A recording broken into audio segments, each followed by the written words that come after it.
ஐயா எல்லாம் சரியா ஏற்பாடு பண்ணிட்டாங்கல்ல? வணக்கம்மா. வணக்கம்மா. ரொம்ப வருஷமா போட்டி இருந்த கோயிலுக்கு கும்பாபிஷேகம் பண்றது ரொம்ப சந்தோஷமா. அதுக்காக தான் ஊர்ல இருந்து வந்திருக்கோம். நல்லா இருக்கீங்களா? நல்லா இருக்கம்மா. நீங்க எல்லாம் உள்ள போங்க. அப்பா ஐயா முருகா எல்லாம் நல்லபடியா நடக்கணும் ஐயா. ஐயனே. அம்மா வணக்கம்மா. வாங்க வாங்க. வணக்கம் வணக்கம். அம்மா உங்க பேரன் சொன்னதை செஞ்சுட்டாருமா.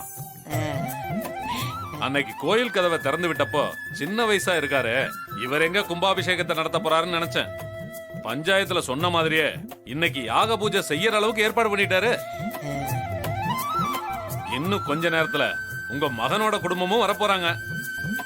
இப்படி ஒரு பேரன் கிடைக்க நீங்க ரொம்ப கொடுத்து வச்சிருக்கணுமா. ஐயா நீங்கெல்லாம் என் பேரனை பத்தி இவ்வளவு பெருமையா பேசும்போது எனக்கு ரொம்ப சந்தோஷமா இருக்குயா. நீங்க பேசின அத்தனை பாராட்டுக்கும் அவன் ரொம்ப தகுதியானவன். இன்னும் எவ்வளவோ விஷயங்கள்லாம் இந்த ஊருக்காக என் பேரை பண்ணுவான். ரொம்ப சந்தோஷம்மா. எங்கம்மா உங்க பேரன்? அவர் இன்னும் வரலையா? இதோ இப்ப வந்துருவான். அவனுக்காக தான் காத்துக்கிட்டு இருக்கேன். சரிங்க ஐயா, நீங்க எல்லாம் உள்ள போய் உங்க வேலையை பாருங்க. சரிங்கம்மா. வரங்கம்மா. வாங்க. கலசெல்லாம் வந்துருச்சு, யாக குண்டமும் சரியா இருக்கு. இன்னும் வேற ஏதாவது வாங்க வேண்டியிருக்கா?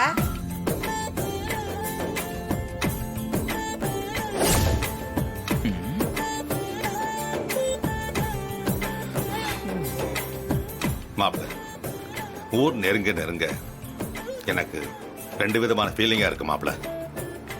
என்ன மாமா? ரொம்ப வருஷத்துக்கு அப்புறமா சொந்த ஊருக்கு போறோங்கிற சந்தோஷம், அது குட் ஃபீலிங்.